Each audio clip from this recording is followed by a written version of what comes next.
Muy buenas tardes. En nombre de la Universidad Autónoma de Yucatán, a través de la Feria Internacional de la Lectura Yucatán, les agradecemos que nos acompañen en la presentación del libro Sustentabilidad y Tendencias Agroalimentarias, el dilema de la producción de soya y miel en Tecash, Yucatán, México, de Alba R. Rivera de la Rosa, una publicación de la Casa Editorial Wadi. Agradecemos a quienes nos están viendo y escuchando a través de la página de Facebook de la Filey, también a través de la página de Facebook de Librerías Dante, y a quienes nos están escuchando en las frecuencias de Radio Universidad Autónoma de Yucatán.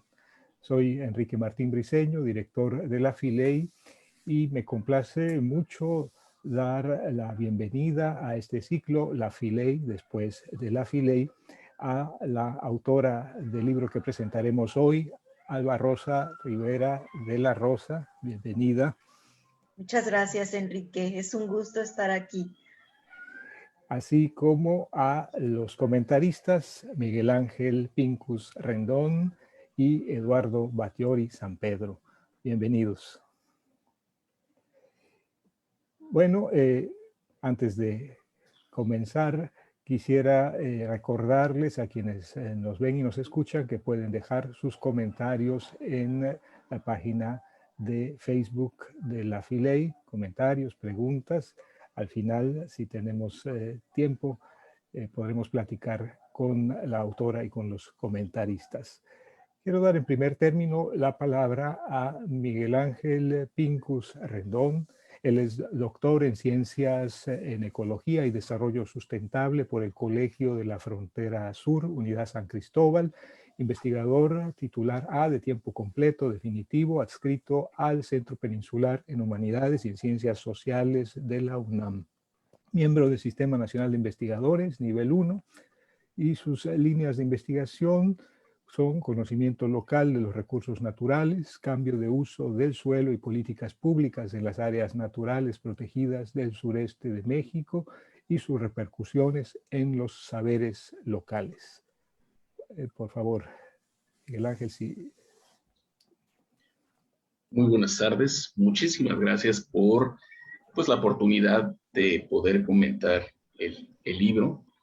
Muchísimas gracias a Alba Rosa por invitarme. Enrique, muchísimas gracias por estar con nosotros, por permitirme participar en este magno evento. Y bueno, platicando acerca de el libro Sustentabilidad y Tendencias Agroalimentarias, ¿no? El dilema de la producción de soya y miel en Tecash, Yucatán, México. Este libro me parece que aborda una temática muy interesante debido a que es la producción, uno de los productos que se cultivan en la actualidad en el estado de Yucatán, y no solo en el estado, en México y en el mundo. Y la forma en que se cultiva, en este caso en Tecash, y que viene allá el dilema, puede tener, contravenir a ciertas prácticas productivas que también son arraigadas en Yucatán y en Tecash, como es la cosecha y la cosecha de miel, es decir, la apicultura. En este libro, que es sumamente interesante, la autora, Alba Rosa,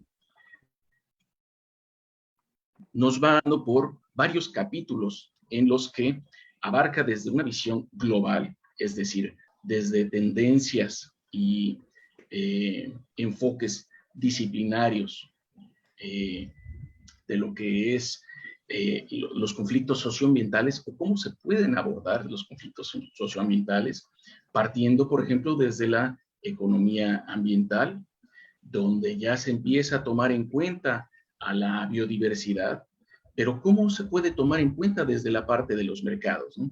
cómo las externalidades tienen que interiorizarse,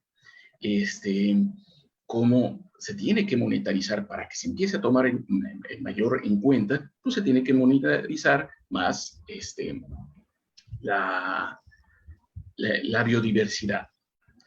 Posteriormente aborda otro enfoque metodológico, que es la economía ecológica, donde ya se toman en cuenta otras vertientes, que serían,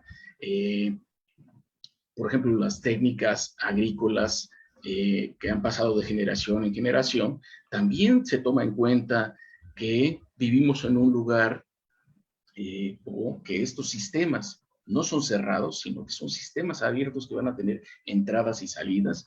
Allí entra la entropía, las leyes de la termodinámica, donde la materia no se crea ni se le destruye, solo se transforma, pero que también está la otra ley de la termodinámica, donde nos habla de que también hay disipación en estas entradas y salidas, ¿no? Y que estas salidas pudieran repercutir en el ambiente, ¿no? Es decir, transformarse en contaminación, en el deterioro ambiental.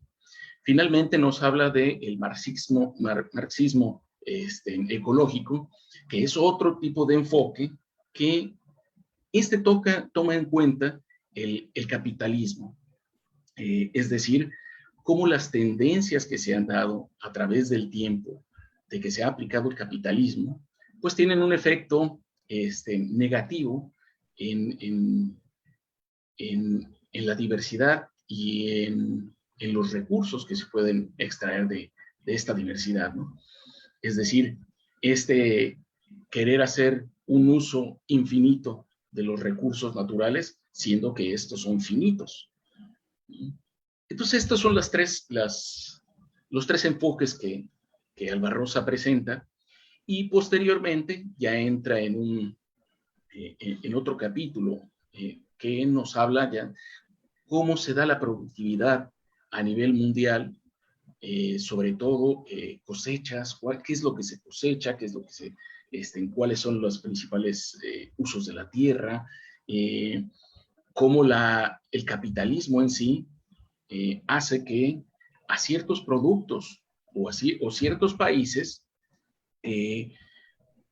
por esto de la globalización, puedan aumentar los subsidios que estos emiten a su país, pero al momento de que ellos lo exportan, pues hay una diferencia con otros países que no son desarrollados y que no le meten tantos subsidios como serían los países desarrollados, ¿no? Entonces, nos platica un poco en el capítulo siguiente, Albarrosa, para después introducirnos al tema, pero a nivel nacional, es decir, en México, ¿qué ha pasado a lo largo del tiempo, desde pues tocando la época prehispánica, cómo se hacía el uso del suelo en época prehispánica, durante la colonia, que habrá sido momentos muy fuertes, dado que en la época prehispánica pues se tenía un manejo del suelo en menor escala, un manejo del suelo que está más bien diversificado, y que al momento del contacto, pues bueno, cambie para un tipo de uso del suelo que se basaba más en monocultivos. Y estos monocultivos, bueno, pues que tenían que trabajar más, y no solo en cuanto a los insumos que se le tenían que meter, sino que arrasaba con los lugares que pudieran ser susceptibles a cultivo, siendo que para los otros tipos de manejo, pues no era necesario, ¿no? Bueno, eso pasa durante el periodo de la colonia, pero después también se agrava en el México liberal, donde se hacen los latifundios, se tienen los latifundios, y posteriormente hasta cuando viene la revolución, es que va cambiando este tipo de uso del suelo, donde hay una repartición de tierras, se les dota de tierras a los campesinos, y pues sigue avanzando esto. Sin embargo, hay también en el sistema mundo, sigue avanzando el capitalismo y las maneras de producción, y cómo estos van imbricándose en el contexto nacional. Posteriormente, Albarrosa nos introduce a un capítulo ya de Yucatán, cómo estos impactos también se han dado en Yucatán, cómo los principales usos del suelo en el área mesoamericana, pero principalmente también en Yucatán, pues eran con base en la milpa, en la rosa, tumbo y quema, y en los cambios a través del tiempo de que se iban rotando la tierra para hacer milpa en ciertos lugares, y además era en pequeña escala, ¿no? Como cuando llega el contacto, otra vez cambia, como había sido en contexto nacional, y posteriormente en México independiente se introduce el Enequén. Cuando el Enequén va decae, o a la par, hay otros cultivos que se empiezan a dar también auge, y empiezan también políticas públicas a nivel estatal y nacional que tratan de incidir en el agro mexicano y en el agro yucateco. Estos son los planes, por ejemplo, el plan Chac, que se da en el sur de Yucatán, lo cual recae también en un siguiente capítulo en Tecash, donde nos da un panorama de quiénes viven en Tecash, cuál es la población, cómo hay una repartición de tierras, quiénes son cómo es la tenencia de la tierra en Tecash. Y ahí es donde también se vislumbra cuáles son estas dos grandes formas de producción que van a entrar en dilema. Es decir, uno de los cultivos que se empieza a dar auge es el cultivo de soya, ya sea soya para comer o soya para utilizar como biodiesel, ¿no? Y posteriormente también nos introduce a la soya transgénica, es decir, esta que ha sido modificada genéticamente y que por un tiempo estuvo, como bien lo menciona Albarrosa, en terrenos yucatecos. Se supone que en la actualidad no debería de estar, pero bueno, cambió por la soya, la huasteca. Sin embargo, hay un manejo de este tipo de cultivo en donde se tiene que desplazar el tipo de suelo, el tipo de vegetación, para que se puedan dar los grandes cultivos. Y es allí donde cae el conflicto con la apicultura. La apicultura es una actividad productiva que ha sido ubicada en la cultura maya desde épocas inmemoriales. Incluso está en el Códice de Madrid, mediante la meliponicultura, donde se trabajaba con la Melipona bequi, y que bien se adaptó a la apicultura con Apis mellifera.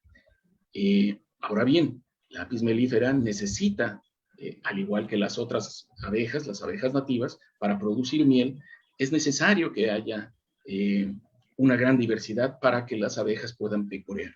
Entonces viene el conflicto, porque si se va cambiando tanto el tipo de suelo, hay un cambio de la vegetación, va a impactar de una manera negativa sobre las abejas, y ya sean las abejas apis o las abejas nativas, pero en este caso las apis es donde tenemos el problema, y más porque somos uno de los productores, de los mayores productores a nivel estatal, y a su vez el estado de Yucatán es uno de los mayores productores a nivel nacional, y que mucho de ello se tiene que exportar hacia el exterior, hacia Europa. Claro, cuando tenemos el problema de que se detecta la soya transgénica y polen transgénico en la miel, es cuando tenemos el problema de la exportación de la miel. Entonces, Albarrosa en todo este libro nos va hablando paso a paso, muy estructuradamente, de esta problemática desde la parte general hasta algo particular, y que nos hace reflexionar muy bien, no solo en torno de estas actividades productivas, sino que de conflictos socioambientales que se pueden dar ya sea para este caso o para casos futuros. Muchísimas gracias. Muchas gracias, Miguel Ángel Pincus, por tus palabras acerca de este libro que estamos presentando, Sustentabilidad y Tendencias Agroalimentarias, de Alba Rosa Rivera de la Rosa. Tenemos en el público algunos saludos de parte de Liz Ay, Natalia Solís Pérez, Mónica Chávez felicita, y lo mismo que Rosana Maldonado Espinosa. Bueno, vamos ahora a dar la palabra a Eduardo Batllori San Pedro, el siguiente comentarista de esta publicación de la Casa Editorial de la UADY. Eduardo Batllori San Pedro es doctor en Geografía por la Universidad de La Habana, investigador del CINVESTAB, pertenece al Sistema Nacional de Investigadores, nivel 1, fue de 2007 a 2018 secretario de Desarrollo Urbano y Medio Ambiente del Estado de Yucatán. Ha dedicado la mayor parte de su carrera profesional a la actividad académica, también ha elaborado y gestionado proyectos ambientales sometidos a agencias nacionales e internacionales y ha publicado una gran cantidad de artículos en revistas arbitradas. Su línea de investigación es el uso social del recurso hídrico y la evaluación del impacto ambiental de las actividades humanas en el régimen hidrobiológico. Por favor, Eduardo. Sí. Muchísimas gracias, Enrique, te lo agradezco mucho. Un saludo a la doctora Alba Rosa, agradecerle el que me haya permitido estar aquí hoy con ustedes en este libro, además del honor que me hizo al pedirme a que yo pudiera participar en el prólogo de este libro. Es un libro muy interesante, en realidad ya lo ha comentado ahorita los comentarios del doctor Pincus, ha dado cuenta de cómo está estructurado y cómo va llevándose el libro hasta el final, hasta encontrar esta contradicción, digamos, ¿no? Yo algo que agradezco mucho con este libro es que pone en claro un punto que tiene que ver con el concepto de sostenibilidad y sustentabilidad, ¿no? ¿De dónde viene eso? Muchas veces en reuniones, lo comentábamos el otro día, es que cuando habla uno de sustentabilidad no falta aquel que pueda salir y diga es sostenibilidad, ¿no? Como si la palabra fuera la traducción directa del francés o etcétera. Pero hay todo un bagaje teórico atrás derivado o que nace de la economía, con la economía ambiental, por un lado, en donde no restringe o no critica los procesos de desarrollo, sino más bien cómo arropar estos procesos de desarrollo actual, sin menoscabo de la productividad que pueda tener, pero incorporándole ciertos actos o acciones o proyectos alternativos que puedan minimizar los impactos, ¿no? O mitigar los impactos. Y de ahí salen los temas de externalidades, ¿no? El concepto de externalidad, el daño que se puede generar, los temas también de economía circular, que es algo que empieza a salir mucho en este sentido, así como también la valoración de los servicios ambientales o los recursos naturales o los ecosistemas en sí, ¿no? Entre otras, ¿no? Y mientras que la economía ecológica habla más sobre la sustentabilidad del desarrollo y marca entonces ciertas pautas en cuanto a la vulnerabilidad, la resiliencia, los límites, el umbral que pueda llegar un sistema ante perturbaciones externas, los procesos de recuperación o resiliencia o de reestructuración de un sistema, que en el proceso histórico que ha platicado el doctor Pincus y que muy bien lo plasma la doctora Alba, en todo el proceso del libro, en los diferentes niveles, ¿no?, de planeación y de acción, que serían los niveles internacionales, nacionales, que les podemos llamar procesos de tercer nivel, donde se establecen políticas de impulso a ciertas actividades importantes que han modificado el régimen alimentario o de producción de alimentos con el tiempo, desde la época colonial, la extracción de materias primas hacia el centro. Y por otro lado, lo que tiene que ver ya con la revolución verde y la producción de monocultivos, ¿no? Que en su momento fue algo muy importante y que implicaba la producción en masa de alimentos para una población creciente que requería una alimentación. Y después fue esto variando, digamos, demostrando los impactos que esto puede generar también, pero llevando hacia otra forma, hacia otro régimen que lo platica muy bien la doctora en su libro, de la producción o el encadenamiento de cereales y producción de carne, y lo que esto implica pues en materia de utilización del territorio, y la producción también de biocombustibles o de aceites, digamos, para la industria de los alimentos o para el mercado de los energéticos.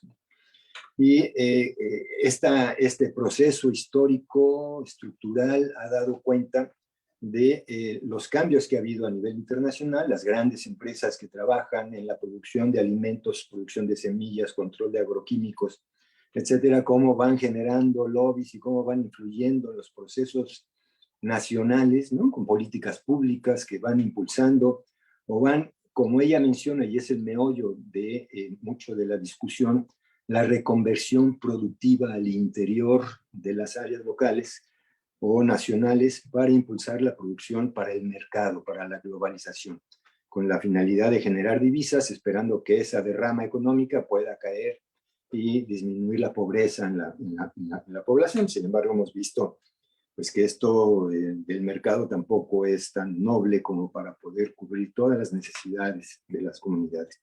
Y de ahí nace también esta crítica desde el marxismo, ¿no? Las formas de producción deben ser modificadas drásticamente, dado que muchas de las formas de interacción con la naturaleza en las áreas locales pues se han visto fuertemente trastocadas y en algunos casos perdidas, como podríamos decir lo que hoy por hoy conocemos como la milpa, ¿no? Que ha tenido un proceso de más de 5.000 años que ha mostrado la sustentabilidad, y si volteamos a ver la selva, es la selva manejada en los últimos 5.000 años por las comunidades locales.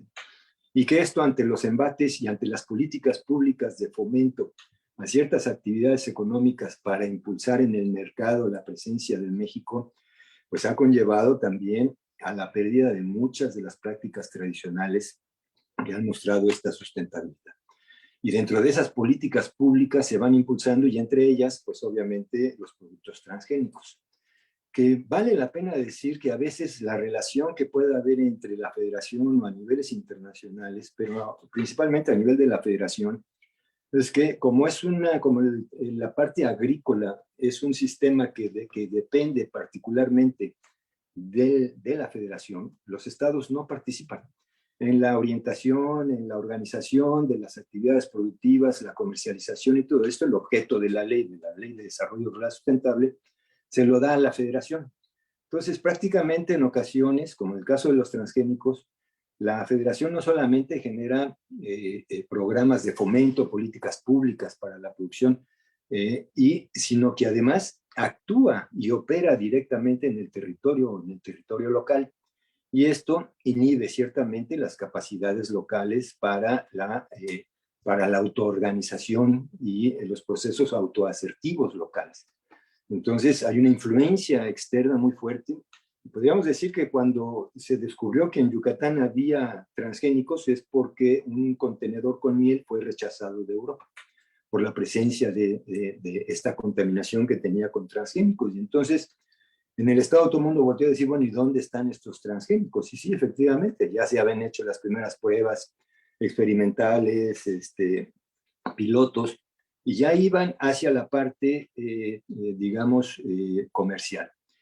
Y esto generó un movimiento social muy importante que conllevó a exacerbar, digamos, o a pronunciar la crítica marxista local con la presencia de los grupos de campesinos o los grupos milperos, fundamentalmente, y en algunos casos, algunos municipios rechazando estos productos por la afectación que pudiera tener a la miel, que de alguna manera es un ingreso complementario en el sistema de la milpa, digamos. Todavía hay muchos milperos que trabajan la miel y que dependen de esa producción de la miel. Y que esto obviamente pudiera tener afectaciones importantes sobre su economía. Y en los trabajos de bioseguridad presentados nunca tocaron los temas, por ejemplo, este tema blanco, pues de afectación a una especie importante que además requiere de la biodiversidad presente y que las formas de apropiación a través de los transgénicos implicaba la deforestación y el uso intensivo del glifosato, con toda la información que se sabe hoy por hoy de las afectaciones y de la resistencia que puede ir generando en ciertas especies, como el pasto Johnson y algunos otros que hay por aquí en el sur, difíciles de quitar y entonces requiere más espacio. Sin embargo, en este tema de reconversión productiva se acompaña también con estas visiones temáticas y sectoriales de la aplicación de las leyes, normas y reglamentos. Entonces, las prácticas tradicionales de más de 3.000 años se ven afectadas porque esta visión holística del apropiamiento, de la apropiación del territorio por parte de las comunidades locales ya no puede ser desarrollada así. Entonces, para la producción de la milpa o el aprovechamiento, por ejemplo, de la madera durante la milpa, la rosa tumba y quema, para la construcción de viviendas, para la elaboración de instrumentos, etcétera, pues requieren o el carbón simplemente, o hasta la leña. Hay una norma oficial mexicana que maneja la leña de uso doméstico.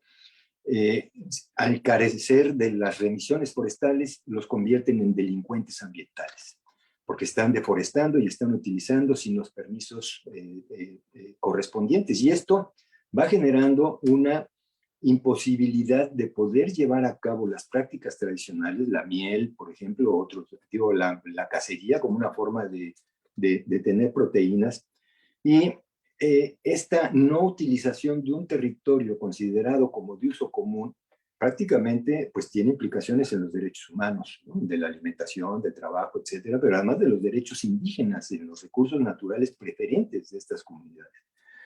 Entonces, si nos vamos a la reconversión productiva, la Ley de Desarrollo Rural Sustentable establece en ciertos artículos que en las áreas frágiles, marginadas, etcétera, se deberán empujar procesos de reconversión productiva que no afecten al ambiente, que sean sustentables y que fortalezcan los procesos de desarrollo endógeno en el sitio. Pero además, en el ordenamiento ecológico del territorio general de la República, para el estado de Yucatán hay 2 unidades biofísicas y en estas se establecen estas características de marginación, de conflicto, etcétera, y que por lo tanto la reconversión tiene que ir sobre los aspectos forestales, agrícolas, fortalecer la milpa, los procesos naturales o locales de producción de alimentos, así como la restauración, etcétera. Entonces, tratando de empujar procesos que puedan llevar hacia ese tipo de reconversión, que además está obligado para todas las entidades federales, tienen que incorporar estos procesos de presupuestación para empujar procesos de reconversión productiva de este tipo, cosa que en la realidad no sucede, pues, ¿no? La federación actúa históricamente, no ahora, actúa históricamente directamente en los territorios, a veces sin consulta. Y este fue un tema también de la consulta indígena y fue un tema que se trabajó en Derechos Humanos y la Suprema Corte de Justicia.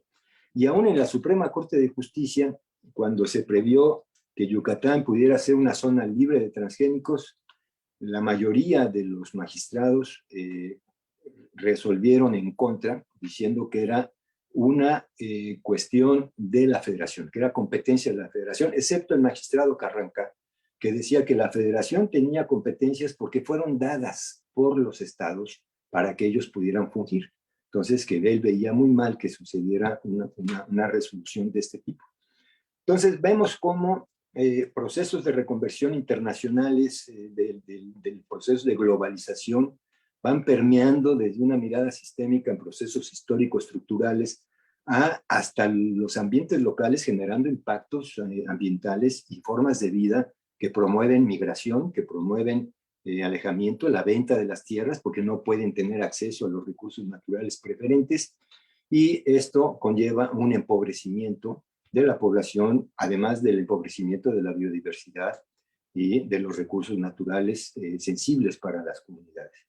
el maíz que se produce con los recursos federales del Procampro, del Proagro, pues son un tipo de maíz que le sirve a Maseca, por ejemplo, ¿no? Para hacer harina, o le sirve para el alimento de ganado o de otros tipos, cerdos, porcícola, avícola, pero no tanto para el consumo humano, porque es otro tipo de semillas que no es del gusto de las comunidades.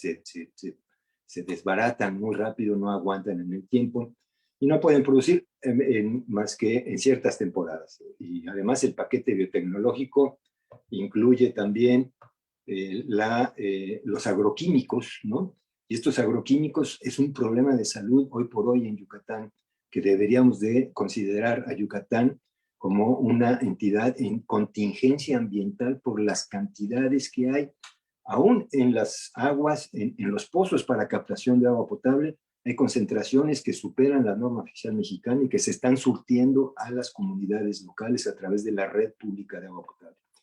Entonces, si fuéramos, si la aplicación de la ley en este sentido, en términos de reconversión productiva, estaría privilegiando la producción de la milpa, la producción de hortalizas, la producción forestal y la protección de las cuencas para el desarrollo endógeno de las comunidades. Y esto es lo que menciona la doctora Alba en su documento y da cuenta pues de todo este proceso y de estas contradicciones que se van presentando en el entorno. Entonces, yo festejo pues y felicito a la doctora por estas aportaciones que ha hecho y que dan una directriz que ojalá las entidades encargadas de la producción de alimentos local pudieran retomar, comprenderlo y hacer las reconversiones productivas que requiere el Estado. Muchísimas gracias.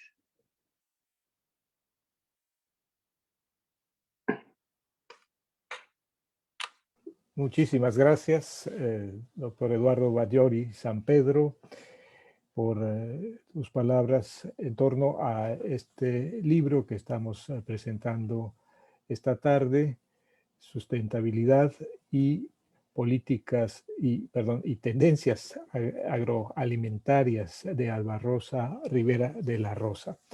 Hay más felicitaciones en Facebook de Yanira García, José Luis Ripoll Gómez, Alberto Ordaz Roque, Tere Pulido, Eugenia Cardeña.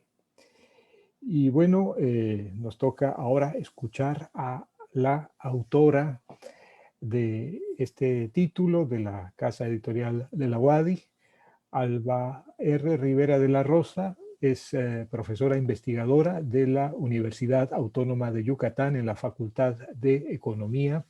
Pertenece al Sistema Nacional de Investigadores como candidata. Es doctora en Economía por la Universidad de Sevilla con reconocimiento cum laude. Maestra y licenciada en Economía por la Universidad Nacional Autónoma de México, con una estancia de investigación en Kassel, Alemania. Autora de libros sobre políticas públicas y agricultura, con publicaciones en revistas indexadas en temas sobre transgénicos, crecimiento agrícola e impactos medioambientales. Ponente en la Asociación Mexicana de Estudios Rurales como socio distinguido. Presidenta de la Asociación de Egresados de la UNAM en Yucatán en 2019-2020 y autora de este libro, Sustentabilidad y Tendencias Agroalimentarias, el dilema de la producción de soya y miel en Tecash, Yucatán, México. Por favor, Alba Rosa. Muchas gracias, Enrique, por tu presentación. A la FILEI por permitirnos estar aquí hablando de este trabajo. A todo tu equipo que está detrás de esto maravilloso. Muchísimas gracias, Enrique.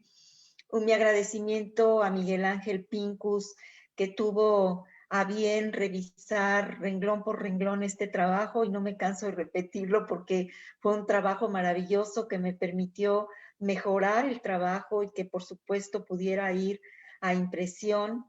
Y también, por supuesto, mi enorme agradecimiento a Eduardo Batllori, que a bien hizo el prólogo de este trabajo, dándole por supuesto, un valor todavía mayor a este trabajo. Muchísimas gracias a los dos por estar acompañándome en esta presentación de este trabajo. Bueno, sí, efectivamente, yo creo que el trabajo es una aportación, me parece importante, con toda modestia lo digo, para los que son expertos en el tema. Creo que también puede ayudar, puede llevar a reflexionar sobre el pensamiento en términos de las diferentes tendencias que existen para entender una problemática.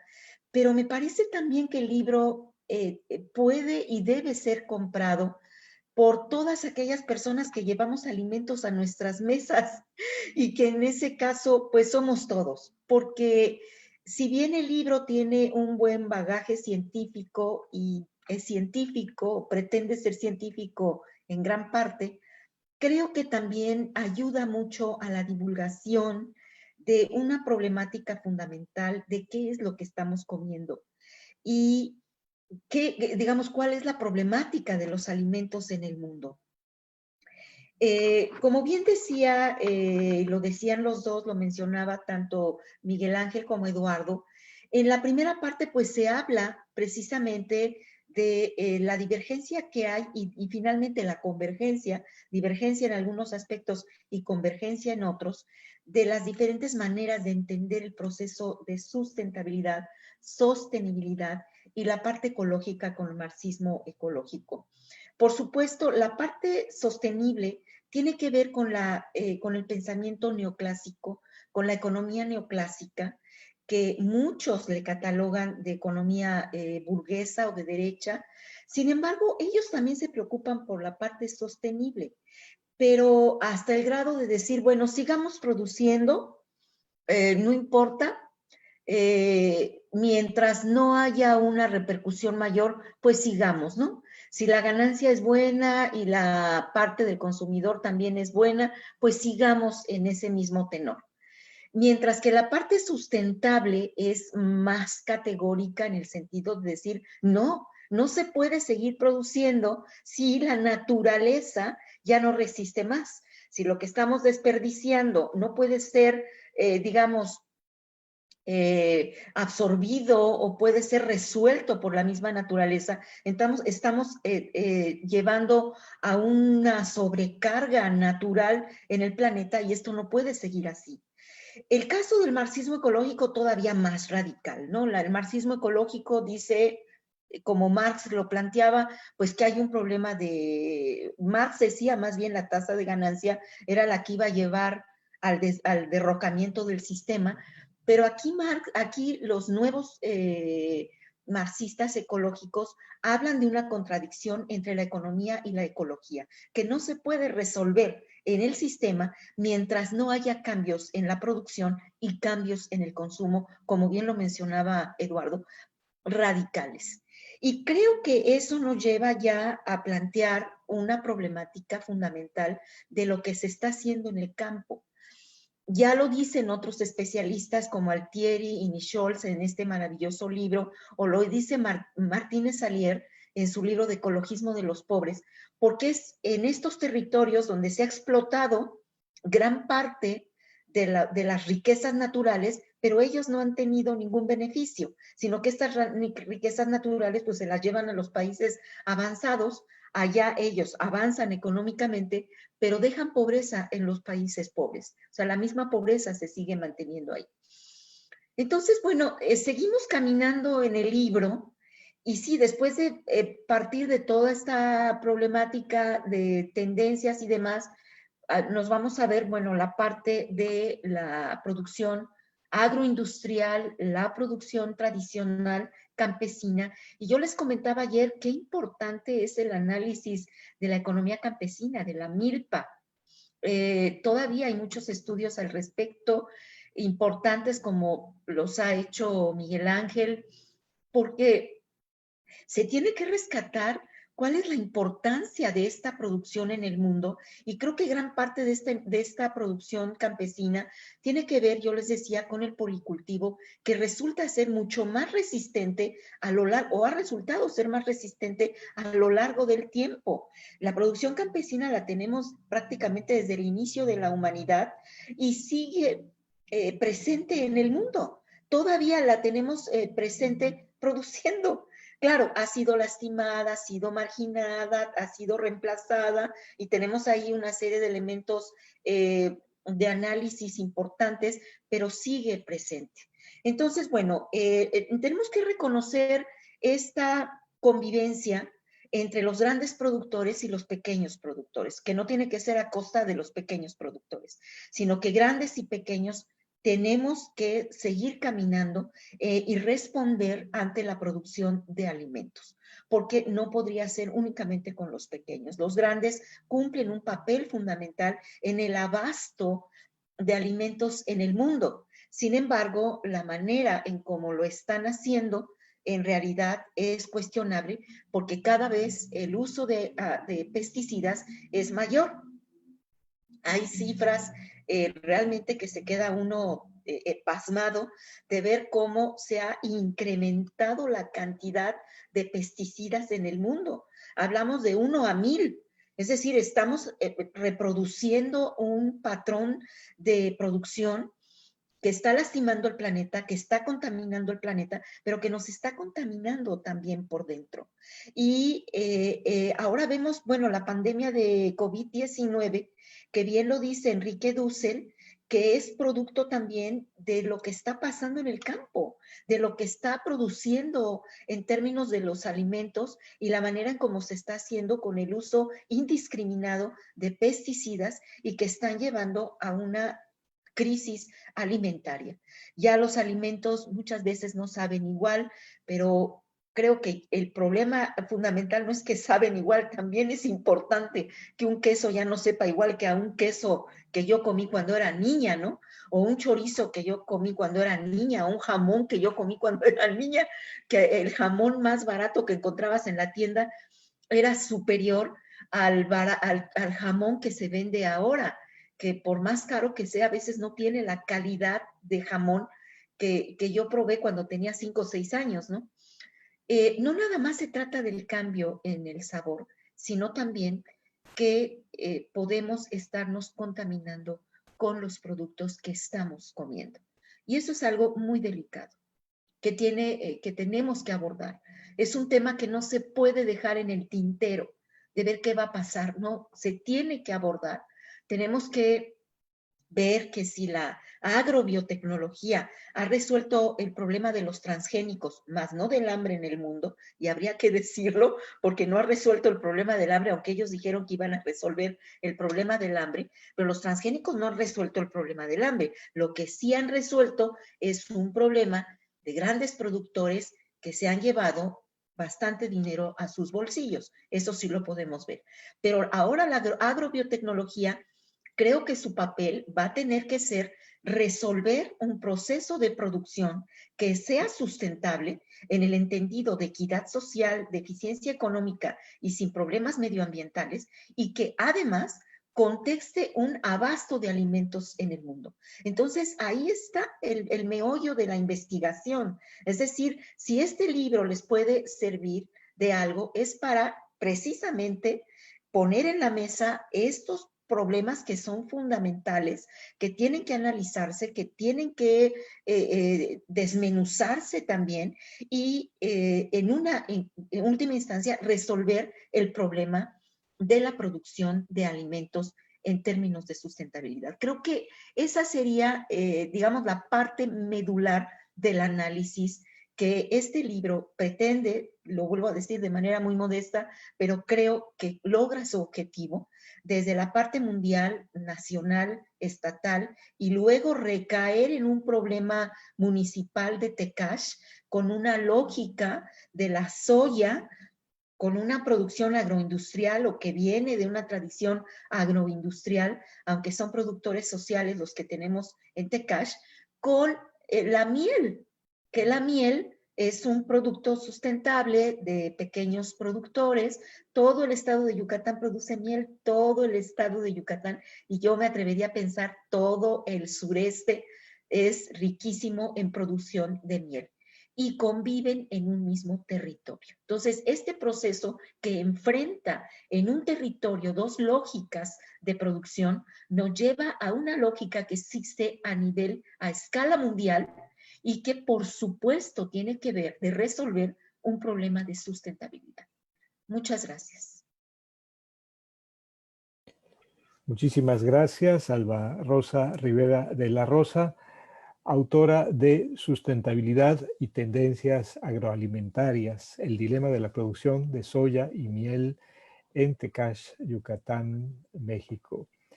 Una excelente síntesis y una excelente invitación a leer este libro.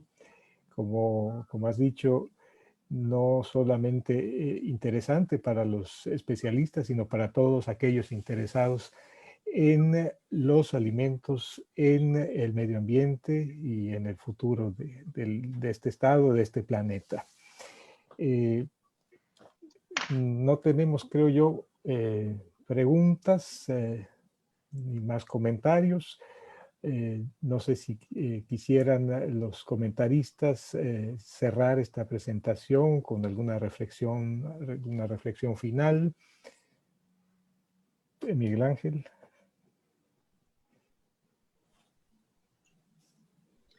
Pues invitarlos a que aborden este libro, que lo compren, obviamente, y que piensen en todas las, ahora sí que todas las cartas que nos dejó sobre la mesa Alba Rosa,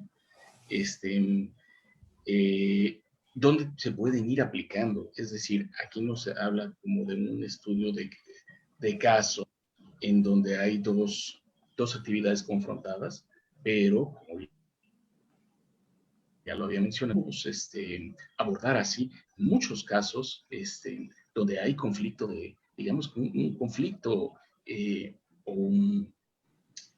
intereses, el poder que puede ser local contra el poder global, ¿no? Entonces, sí es una invitación que lo lean y que abran su mente para el análisis de otros casos. Gracias. Gracias, Eduardo Batllori. Sí, gracias, muy amable. Yo creo que como colofón, pues, a este proceso, me parece que la contradicción todavía va mucho más allá, ¿no? Si bien hay tendencias que llevan hacia procesos vinculados con la agroecología, agroforestería, silvopastoril, los alimentos orgánicos, digamos, ¿no? Pero es increíble que en el ámbito de la producción orgánica, el productor tiene que demostrar la inocuidad, pues, ¿no?, de los productos que está generando, y eso le cuesta una cantidad importante, pues, ¿no? Tener los certificados de la buena producción sana, limpia, etcétera, cuesta dinero, pues, ¿no? Hay que pagarle a ciertas empresas certificadoras, etcétera, y si son nacionales o internacionales, o a qué mercado lo quieres meter, y tienes que pagar para esto, ¿no? Mientras que para producir con veneno hasta te subsidian, ¿no? El mismo gobierno te subsidia para que produzcas veneno. Entonces, ahí hay unas contradicciones terribles, ¿no? En donde se ve cómo está la estructura de poder fáctico en el caso de los grandes productores de agroquímicos, porque son los mismos gobiernos los que distribuyen a través de sus programas estos tipos de agroquímicos, ¿no? Entonces, pues yo creo que vamos para atrás en ese sentido y vamos además criminalizando a aquellos que producen bien, ¿no? O que intentan producir bien, como podrían ser a las comunidades locales, ¿no? Que aun cuando hay ciertos decretos para fortalecer a las actividades milperas, por ejemplo, de la región milpera, de la actividad apícola también, pues resulta que son ignorados, ¿no? Entonces, creo que hace falta mucho todavía por trabajar en este sentido y que los procesos locales logren realmente una mayor procesos de autoorganización, que ese es un tema importante que ha permeado mucho en la sociedad. Hay grupos que han trabajado mucho en este sentido y que han llevado procesos hasta niveles judiciales, pues, ¿no? Para que resuelva la Suprema Corte de Justicia, y eso está muy bien. Hay que impulsar procesos que permitan promover el cambio, pero cambios reales que permitan procesos de desarrollo endógeno, donde además los insumos sean locales para que realmente puedas empujar la economía y la riqueza generada no se pierda en la compra de estos productos que por lo regular vienen del extranjero, ¿no? Entonces, pues es parte también de esta aportación que hace la doctora. Gracias, Alba Rosa, por favor. Mira, hay una frase, más bien es una ley, que incluso mencionábamos ayer, la ley de la termodinámica, que dice, bueno, la materia no se crea ni se destruye, solo se transforma. Y precisamente en el marxismo, que ya después la teoría neoclásica también lo retoma, la segunda ley de la termodinámica dice, bueno, la materia no se crea ni se destruye, solo se transforma, pero también se degrada. Y en esta degradación encontramos todo el proceso que estamos viviendo ahora. Es decir, el ejemplo que da el Barter me gusta mucho. Tú usas un sartén de metal y poco a poco se va desagregando con el tiempo. Pueden pasar 100 años hasta que el sartén se hace añicos porque se va haciendo, poco a poco se va degradando, se va desgastando el sartén. ¿Qué pasa con esas moléculas o con esas partículas de metal que se deshicieron? Jamás volverán a formar un sartén, jamás. Es lo que pasa con el agua, con la tierra y con el aire. Una vez que el agua se ensucia o el agua entra en un proceso de trabajo o que nos lavemos las manos, esa agua no va a volver a recuperar su valor original nunca. ¿Qué pasa con el aire cuando es contaminado? A lo mejor nosotros no lo vemos, se contaminó y se fue, pero ya hay un proceso de degradación de la calidad del aire. ¿Qué pasa con la tierra cuando se le ponen un montón de pesticidas encima? Que se degrada.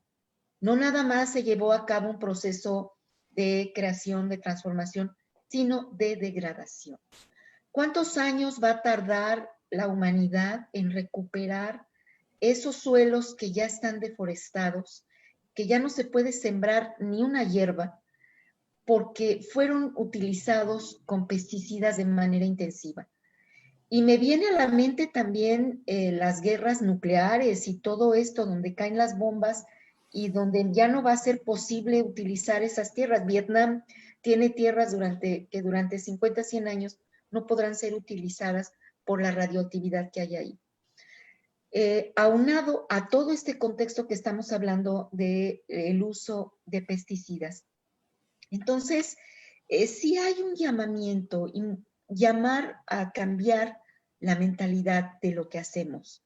Y creo que el consumidor tenemos un arma muy grande, porque tú decides qué compras. Nadie te va a poner una pistola atrás para que compres una carne que tú sabes que está degradando el planeta, ¿no?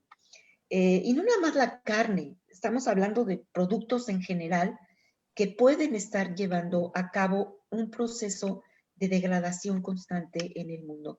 Entonces, cuando vayamos al mercado y le compremos a la señora que vamos a Lucas de Gálvez y compramos calabacitas, compramos huevo de patio, compramos guayas, compramos mango de la región, recordemos un poco que esto puede no estar llevando a una degradación y que estamos ayudando, aunque sea con un poco, al proceso de restablecer nuestro planeta. Entonces, la invitación es ir menos a los supermercados, aunque a veces sabemos que por tiempos de trabajo y demás no, pero de vez en cuando vayamos a Lucas de Gálvez y compremos productos locales. Y creo que eso ya ayuda como consumidor mucho a lo que estamos viviendo ahora. Muchas gracias, Enrique. Gracias, doctora Alba Rosa Rivera de la Rosa. Ojalá muchas personas escuchen ese llamado y ojalá muchas personas también lean Sustentabilidad y Tendencias Agroalimentarias, este libro que hemos presentado esta tarde en el marco del ciclo La Filey después de la Filey.